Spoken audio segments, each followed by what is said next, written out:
Olá, tudo bem? Seja bem-vindo para mais um vídeo aqui falando da leitura da Bíblia. E hoje começamos no livro de Êxodo, os 4 primeiros capítulos de Êxodo, Êxodo capítulo 1 até o capítulo 4, tá? Se você está chegando agora, curta o canal, né? Segue o canal, clique aí para seguir o canal, ativa aí o sininho, as notificações, compartilhe esse vídeo no seu WhatsApp, no seu Facebook, no seu Instagram. Se esse vídeo te ajudou, te abençoou de alguma maneira, compartilhe com as pessoas aí, divulga esse trabalho, beleza? Êxodo capítulo 1. Êxodo capítulo 1 começa explicando o que está acontecendo, né? A gente termina o livro de Gênesis com o povo de Israel, né? A pequena comunidade de Israel morando na terra fértil no Egito. Tem-se a morte de Jacó, depois a morte de José, e a morte de toda aquela geração, tá? Mas Êxodo capítulo 1 começa mostrando que tudo aquilo mudou radicalmente, tragicamente. Toda aquela geração morreu, né? José, os irmãos, Faraó, toda aquela geração, passa-se muito tempo e se levanta um Faraó que não conhece nada daquilo, que não tem nenhuma simpatia pelo povo de Israel e que se sente ameaçado pelo povo de Israel. Lembra que o povo de Israel chega ao Egito como um grupo de 70 pessoas. Apenas 70 pessoas. Quando a gente vai ver a saída de Israel do Egito, a gente vê que são 600 mil homens, fora mulheres e crianças. Ou seja, a gente tem pelo menos 1 milhão de pessoas, no mínimo 1 milhão de pessoas. Pensa, de 70 para 1 milhão, né? Então, o povo de Israel cresceu muito, e numa velocidade muito grande, a ponto de toda a sociedade egípcia se sentir ameaçada. E aí certamente houve uma graduação, né, de políticas de contenção, de falta de incentivo, de perseguição e tudo mais, até acontecer de fato escravidão, né? O povo é colocado debaixo de trabalhos forçados, e ao ver que isso não está reduzindo o povo, não está diminuindo a força do povo, né, Faraó passa por uma medida drástica, que é o assassinato dos meninos que nascerem, né? Então ele não quer matar, né? As meninas podem ser esposas, escravas, né, mulheres para os egípcios e outros povos, mas os meninos ele quer destruir. E aí ele dá essa ordem trágica. E é nesse contexto que vai nascer Moisés, né? Moisés. O significado de Moisés, tirado das águas, tá? A história de Moisés é uma história fantástica, muito conhecida, não vou me alongar nela aqui, mas apenas para mostrar como que a providência de Deus muitas vezes choca o nosso senso comum, tá? Quem olhava para Moisés crescendo na corte como filho da filha de Faraó, pensava, cara, esse é o homem que vai libertar o nosso povo, tá? Enquanto todos os israelitas estão ali vivendo como escravos, né, sendo maltratados, a gente tem um único israelita que está vivendo na corte, que está sendo tratado, que é um homem da realeza, que é um homem com contatos, que é um homem que conhece tanto o Faraó quanto as figuras mais poderosas do Egito, que tem instrução, formação e tudo mais. Você olha para esse cara e pensa, cara, é esse o homem. É esse o homem, não tem outro. Mas aí, esse homem sai um dia, vê um egípcio maltratando, certamente, talvez torturando, chicoteando um israelita. Ele vai, mata esse egípcio e depois, ameaçado por Faraó, foge, vai para uma terra distante, Midian, se casa com uma camponesa, Zípora, e se torna um pastor de ovelhas. E vai lá viver a vidinha dele. Louco, né? Quem olha para isso e pensa, cara, que frustração. Que decepção terrível. Que decepção terrível. Você pensa, cara, a gente pensava que Moisés seria o cara.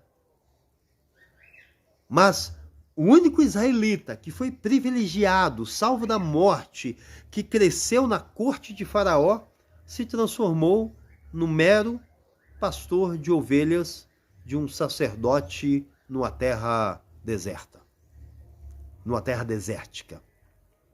Então, quem olha para essa história e pensa, cara, a gente não podia estar mais errado. Então, Moisés tinha tudo para se tornar o libertador de Israel. Aí depois, agora, tem tudo. Ou seja, ninguém pode imaginar que um pastor de ovelhas possa ser o libertador de Israel. E aí Deus vai lá buscar exatamente esse cara. Então, o que eu quero dizer com isso? É loucura a gente tentar prever os planos de Deus. Prever o que Deus vai fazer. Lembra? Quando a gente ainda vai falar disso daqui a alguns meses, quando Samuel entra na casa de Jessé para ungir um dos filhos para ser o futuro rei de Israel. E ele vai no filho mais velho, Eliabe, fala, vai ser esse. E Deus fala, epa, calma aí. Não olha para o exterior. Você só vê a aparência, eu vejo o coração. E aí não tem ninguém ali, tem um molequinho lá cuidando das ovelhas, chama ele. Então, Deus está sempre fazendo isso. Deus está sempre nos surpreendendo. Tem um texto do Rubem Alves muito bom, né? Falando como que Deus tem prazer em subverter as nossas expectativas. Tá? Deus faz isso e faz isso de uma forma genial, de uma forma maravilhosa. No capítulo 3, então, Moisés se encontra com Deus, né? Moisés se encontra com Deus. Algo que eu quero destacar aqui é que o versículo 9 do capítulo 3 diz assim, pois agora o clamor dos israelitas chegou a mim, e tenho visto como os egípcios os oprimem. Eu fiquei pensando assim, cara, é interessante essa maneira de colocar as coisas, não é? É claro que Deus vê o nosso sofrimento, mas é interessante que o texto fala que Deus não se atentou para o sofrimento meramente, Deus se atentou para o clamor.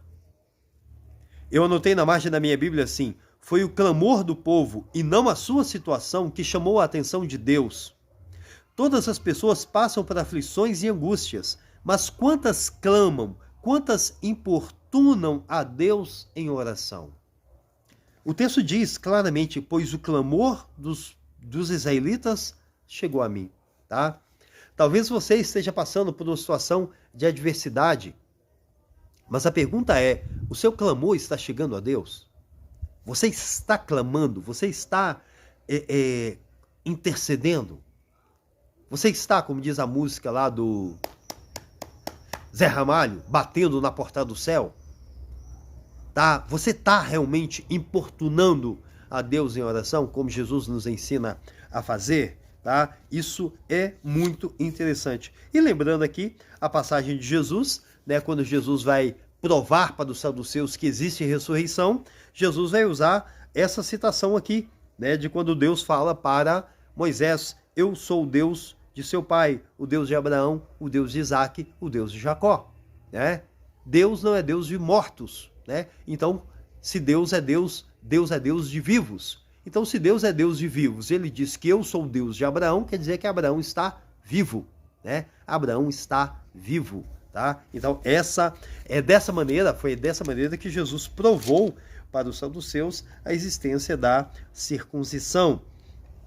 E aí temos o capítulo 4, que é Moisés dando 1 milhão de desculpas para não aceitar a missão que Deus está colocando para ele. Né? E chega o ponto que Moisés fala, ai Senhor, eu não sei falar bem. Eu não sei falar bem, eu não tenho talento, eu não tenho capacidade, quem sou eu para fazer isso? Tá? E aí Deus fala para ele no verso 11, quem deu boca ao homem, quem fez o surdo ou o mudo? Né? A anotação que eu fiz foi essa, nenhuma limitação nossa pode limitar o que Deus pode fazer através de nós. Deus não nos dá missão que se encaixa em nosso perfil ou competências. Gravou isso. Deus não nos dá missão que se encaixa em nosso perfil ou competência. Deus está se lixando para o seu perfil. Deus está se lixando para a sua competência. Tá? Deus nos dá a missão que Ele quer. Deus vê, olha algo e Ele quer ser glorificado. E Ele vai nos usar para aquilo. Tá? Deus faz os ajustes que Ele quiser em nós. Tá? Mas nós não somos o padrão da missão de Deus. É a vontade de Deus que conforma a nossa vida, tá? Que ajusta a nossa vida. E em seguida, continuando, né? Deus tem poder para ampliar ou limitar nossas competências. o que Ele quer através de nós, Ele faz. Pouco importa o que nós julgamos ser capazes de fazer. Tá? Então, às vezes a gente fica olhando, pensando no trabalho, na missão, no que nós percebemos claramente que é a vontade de Deus e pensa, cara, mas eu não sei, eu não posso. Não interessa. A única pergunta que interessa é, Deus quer fazer isso através da minha vida? Se Ele quer, Ele vai dar um jeito. É isso aí. Que Deus te abençoe. Voltamos depois para o capítulo 5 até o 9. Um abraço.